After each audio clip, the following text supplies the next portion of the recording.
Токтогулда суу аз. Жалал Абад Манас болду. Ички дүң өнүм триллион сомго жетти. Арбаңыз эфирде Политклиника медиасынын бул жумада программасы. Бул программада сиздерди аптанын ичинде болгон маанилүү жаңылыктар менен мен Чолпонбек Сабырбеков тааныштырам. Биздин каналга катталганды унутпаңыз.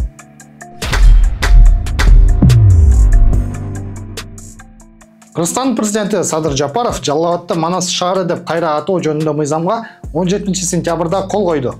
Мамлекет башчынын сайтындагы маалыматка караганда, мыйзамдын максаты улуттук идеологияны чыңдоо, элдик баатыр, кыргыз элин ар кандай чабуулдардан коргогон Айкөл Манастын атын Жалал Абад шаарына ыйгаруу болуп эсептелет.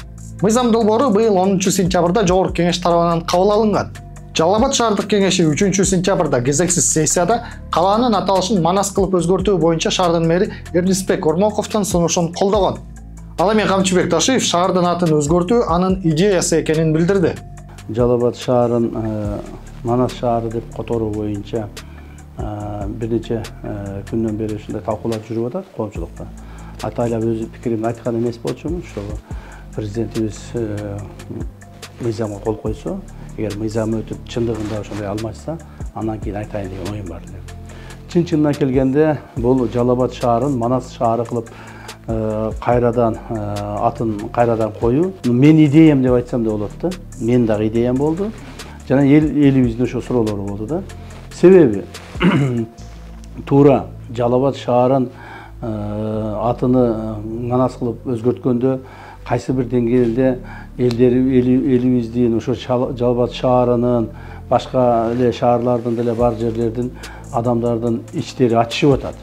Чын айтканда менин деле ичим ачышып атат. Себеби баарыбыз ошо шаарда төрөлдүк, өстүк, чоңойдук, окудук дегендей ошол шаарда. Ошол шаарда бала чакабыз, тууган уругубуз жашайт. Баарыбыздын жүрөгүбүзгө, акылыбызга ошол Жалал Абад деген сөз сиңип калды да. Сиңип калды. Ошондуктан Жалал Абад шаарын өзгөртүп салуу, бир таптал өзгөртүп салуу бизге да чоочун болуп атат. Манас деген сөз, Манастын өзү ар бир кыргыздын жүрөгүндө. Ар бир кыргыздын жүрөгүндө Манас бар. Ар бир кыргыздын жүрөгүндө Жалал Абад жок. Ар бир кыргыздын жүрөгүндө Манас бар. Ошондуктан биз азыркы адамдарга, азыркы жашааттарга гана булар бир аз чоочу болуп көрүнүшү мүмкүн, бирок келечекте Манас шаарында төрөлүшөт, Манас шаарында өсүшөт, Манас болуп калат. Манас бул биздин кыргыз мамлекетинде жашаган элдердин, айрыкча кыргыздардын бул руху, духу. Так. Ушул Жалал Абад шаарын Манас деп аталып калышына мен сыймыктанам. Мындан сырткары Камчыбек Ташиев өкмөттө Борбор калааны Манаска көчүрүү боюнча сөз боло элегин айтты. Азыркы күндө эч кандай ой жок андай. Мен мына ачык айтып коеюн, эч кандай жетекчилердин оюнда же болбосо башка бир саясатчылардын оюнда андай нерсе жок. Бирок Манас шаары кыргыз мамлекетинин борбору деп аталып калса, бул сонун эле болмок. Бирок азырынча андай маселе коюлган жок эч жерде, андай маселе көтөрүлгөн жок. Эгерде андай маселе көтөрүлүп калып, же ошондой маселе боло турган болсо, аны эл чечиш керек. Борбордун атын өзгөртүүгө же борборду которууну элибиз чечиш керек. Аны бир саясатчылар же кайсыл бир жетекчилер, кайсы бир топ чечпеш керек. Аны элибиз чечиш керек. Аны үчүн Манас шаарын кыргыз мамлекетинин борбору кылууга макулсузбу деп референдум койсо элибиз чечип коет. Эл макул болсо коебуз, эл макул болсо койбойбуз дегендей. Бирок бул маселе дагы азыр күн тартибинде жок. Мен өзүмдүн оюмду айтып атам да. Энергетика министри Таалайбек Ибраев Кыргызстандын энергетика тармагы 2 жылдын ичинде кризистен чыгаарын билдирди. Бул тууралуу ал Кабар улуттук маалымат агенттигине курган маегинде айтты. Ал өлкө үчүн 2025-26 жылдардагы күз-кыш мезгили эң оор болорун. Себеби быйыл Токтогул суу сактагычындагы суу өткөн жылга салыштырмалуу 1 миллиард 600 миллион кубка аз экенин кошумчалады. Маалыматка ылайык 2024 жылы суу сактагычта 12 миллиард 400 миллион куб суу топтолгон. Сиздин прогноз боюнча Кыргызстан канча жылда бул энергетикалык кризистен чыгат? Бизде баягы электр энергияны ойлонбой колдонуп калабыз. 28-жылды пландаштырып атабыз. Кудай буйрса, 28. 3 жыл емес, 2 жыл да. Эмдеги жылы, быйылкы жылы эң кыйын жылыбыз быйылкы жыл. Быйылкы 25-26 кыш эң кыйын жыл. Себеби мурдагы жылдарга караганда суунун аздыгы, көлөмүнүн аздыгы 1 миллиард 600. Былтыр 12 миллиард 400 келгенде біз аябай аз дегенбиз. Мындайча айтканда, ошондо дагы мындайча айтканда сиз айткандай уйку жок чыкканбыз. Быйыл ошол былтыркыга салыштырмалуу 1 миллиард 600 куб суу аз. Бул деген 1 миллиард 600 киловатт саат аз иштетилет деген сөз билгизет да. Анан эми жаратылыш эчтеке кыла албайт экенбиз. Былтыр 107% мындайча айтканда асадка болсо, быйыл 92% асадка болду да.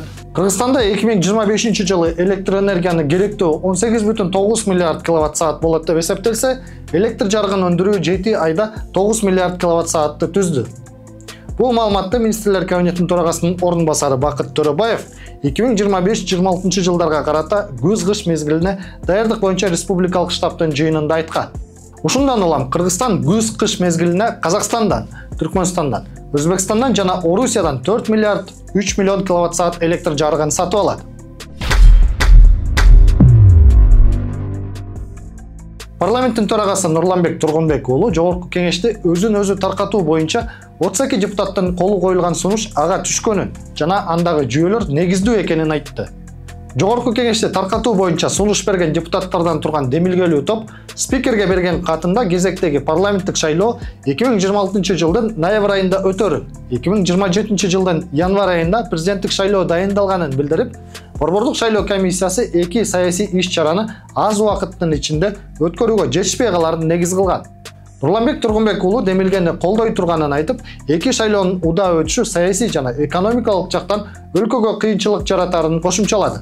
Жогорку кеңештин 17 сентябрдагы жыйынында депутат Эрулан Кокулов спикердин сөзү тууралуу пикири менен бөлүшүп, төрага буга чейин парламент мөөнөтүнүн аягына чейин иштейт деп айтып келгенин эске салды.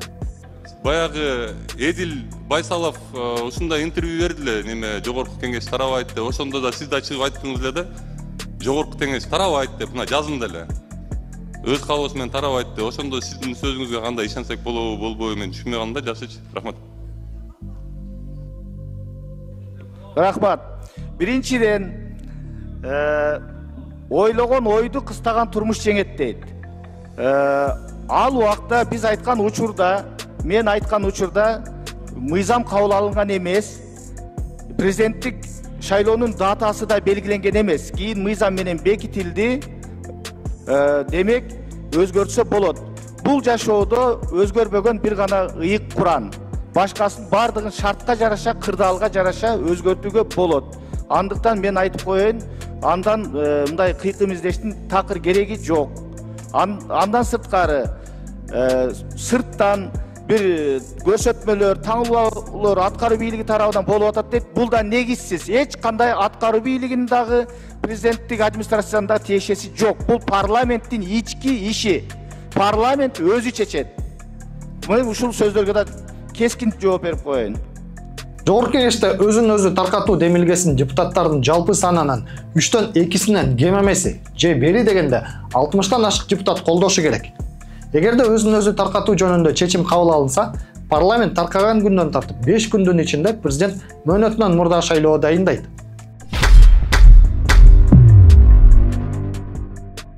Президент Садыр Жапаров 16 сентябрда Ош шаарынын мэри Жеңишбек Токторбаевка катуу сөгүш берди. Бул тууралуу президенттин администрациясы кабарлады. Мамлекет башчы кол койгон тескеме менен жүктөлгөн эмгек милдеттерин талаптагыдай эмес аткаргандыгы, тагыраагы, этика ченемдерин аткарбагандыгы үчүн Ош шаарынын мэри Жеңишбек Токторбаевка катуу сөгүш берилген. Маалыматта сөгүш берүүгө мэрдин кайсы аракеттери негиз болгону көрсөтүлгөн эмес. Президент Садыр Жапаров кол койгон жарлыкка ылайык Жогорку кеңештин депутаты Жеңишбек Токторбаев быйыл январда Ош шаарынын мэри болуп дайындалган. Ал кызматка дайындалган күндөн тарта эле шаардын ар кайсы бөлүгүн жөө кыдырып, мыйзамсыз курулуштарды алуу, жолдорду кеңейтүү боюнча тапшырмаларды берип келет. Рейдтердин жүрүшүндө мэр өзүнүн кол алдында иштеген кызматкерлер, мүлк ээлерин жана башка адамдарды кескин сындаганы менен да белгилүү. Айрым учурларда ал бирөөлөрдү сөккөнү же кемсинткени тартылган видеолор чыгып, талкууларда жаратып турат.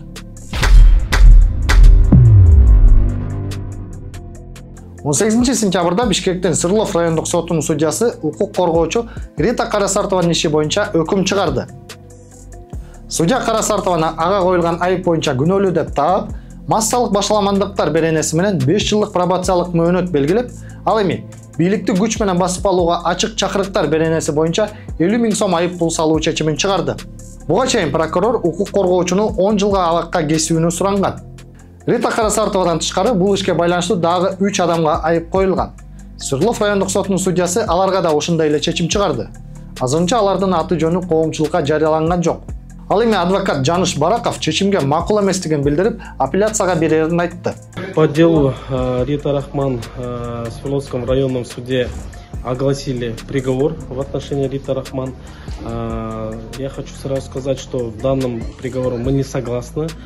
Судья по статье 278, это массовые беспорядки, организация, приготовление, признал виновным Рита Рахман и назначил в отношении нее 5 лет пробационного надзора. Касательно статьи 327, это призывы, публичные призывы к захвату власти. Также судья признал виновным Рита Рахман и назначил наказание в виде штрафа 500 расчетных показателей, это 50 000 сомов. И в отношении нее судья принял изменить меру пресечения в виде подписку о невыезде. С данным приговором мы не согласны с тем, что на данном процессе в Свердловском районном суде со стороны защиты, также со стороны самой Риты Рахман были заявлены такие ходатайства, как пригласить на судебное разбирательство тех экспертов, которые выносили заключение, это лингвистическое заключение, а также психологическое заключение, но судья наше ходатайство оставил без удовлетворения. Рита Карасартова 14 апрелде кармалып, үйү тинтүүгө алынган. Ошондон бери Бишкектеги номер 1 тергөө абагында камакта болчу. Карасартова өзүнүн кармалышын жарандык активист Тилекмат Кудайберген уулуна таандык делген катты социалдык тармактагы баракчасына жарыялаганы менен байланыштырат. Чүй облустук ички иштер башкармалыгы кылмыш ишине жашыруун деген гриф койгондуктан сот жараяндары жабылып өтүп келген.